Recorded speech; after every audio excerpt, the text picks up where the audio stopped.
ఇటీవల కాలంలో యూత్ జల్సాలకు అలవాటు పడి తక్కువ సమయంలో ఎక్కువ డబ్బు సంపాదించాలన్న యావలో తప్పుడు మార్గాలు ఎంచుకుంటున్నారు. యువతను గంజాయి డ్రగ్స్ కి బానిసలుగా మార్చుతున్నారు. తెలంగాణలో సీఎంగా రేవంత్ రెడ్డి పదవీ బాధ్యతలు చేపట్టిన తర్వాత గంజాయి డ్రగ్స్ పై ఉక్కుపాదం మోపుతున్నారు. ఎక్కడికక్కడ మాదక ద్రవ్యాల సరఫరాలకు చెక్ పెడుతున్నారు. ఈ డ్రగ్స్ సరఫరా చేస్తున్న వారిపైనే కాదు, ఏకంగా వాటి మూలాలను ఛేదిస్తున్నాయి స్పెషల్ టీమ్స్. తాజాగా రేవంత్ సర్కార్ మరో కీలక నిర్ణయం తీసుకుంది. రాష్ట్రంలో డ్రగ్స్ గంజాయిని కట్టడి చేయడానికి నార్కోటిక్స్ పోలీస్ స్టేషన్స్ అందుబాటులోకి రానున్నాయి. ఈ మేరకు హైదరాబాద్, రాచకొండ, సైబరాబాద్ కమిషనరేట్లు సహా జిల్లాల్లోని అన్ని యూనిట్స్లో ఈ పోలీస్ స్టేషన్ల ఏర్పాటు చేయనున్నారు. Law and order, cyber crime పిఎస్ల తరహాలోనే డ్రగ్స్ సహా ఇతర మాదక ద్రవ్యాల కేసులను దర్యాప్తు చేయనున్నాయి ఈ స్టేషన్లు.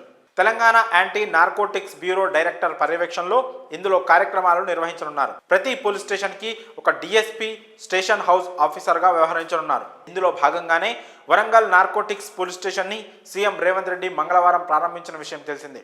స్థానికంగా లా అండ్ ఆర్డర్ పోలీసులు రిజిస్టర్ చేసే కేసులను కూడా నార్కోటిక్స్ పిఎస్కు బదిలీ చేస్తారు. ప్రతి పిఎస్కు డిఎస్పీ స్టేషన్ హౌస్ ఆఫీసర్గా వ్యవహరిస్తారు. నార్కోటిక్స్ పిఎస్లో ఎన్డీపీఎస్ యాక్ట్ కింద నమోదు కాబడిన కేసులను కూడా వీరు దర్యాప్తు చేస్తారు. అలాగే స్థానికంగా లా అండ్ ఆర్డర్ పిఎస్లో పనిచేస్తున్న సిబ్బందిని డిప్యూటేషన్పై నియమించనున్నారు.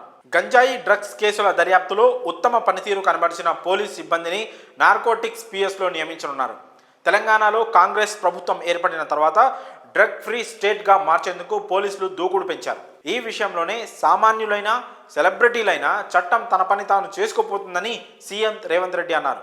ఇతర రాష్ట్రాలు, ఇతర దేశాల నుంచి హైదరాబాద్కి మాదక ద్రవ్యాలు సరఫరా చేస్తున్న పెడ్లర్ల తాట తీస్తున్నారు పోలీసులు. మహారాష్ట్ర, ఒడిశా బార్డర్ నుంచి గట్టిగా నిఘా పెట్టి సిటీలోకి గంజాయి రాకుండా నిర్మూలిస్తున్నారు. గతంలో గంజాయి డ్రగ్స్ సప్లై చేసిన ముఠాలను విచారిస్తూ అలాంటివి మళ్ళీ రిపీట్ కాకుండా గట్టి చర్యలు తీసుకుంటున్నారు. ఇటీవల డబ్బు సంపాదించే క్రమంలో గంజాయి డ్రగ్స్ దందా గుట్టుచప్పుడు కాకుండా నిర్వహిస్తున్నారు కొంతమంది.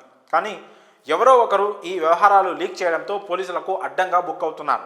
చాలామంది డ్రగ్స్ వ్యాపారులు ఇతర రాష్ట్రాల నుంచి తీసుకొచ్చిన సరుకును స్లమ్ ఏరియాలు, ఇండస్ట్రియల్ ఏరియాలను అడ్డాగా చేసుకొని తాగే వారికి ఒక కోడ్ ఇస్తూ అమ్ముతున్నారు. దారుణమైన విషయం ఏంటంటే గంజాయి చాక్లెట్స్ అమ్ముతూ చిన్న పిల్లల జీవితాలతో ఆడుకుంటున్నారు. గుట్టు చప్పుడు కాకుండా తమ వ్యాపారాలు నిర్వహిస్తూ లక్షలు సంపాదిస్తున్నారు. మత్తుకు బానిసైన వారు తమ జీవితాలను కోల్పోతున్నారు. మీ చుట్టుపక్కల డ్రగ్స్, గంజాయి వ్యాపారాలు జరుగుతున్నట్లు అనుమానాలు వస్తే వెంటనే పోలీసులకు ఫిర్యాదు చేసి బాధ్యత గల పౌరులుగా వ్యవహరించాలని అధికారులు కోరుతున్నారు.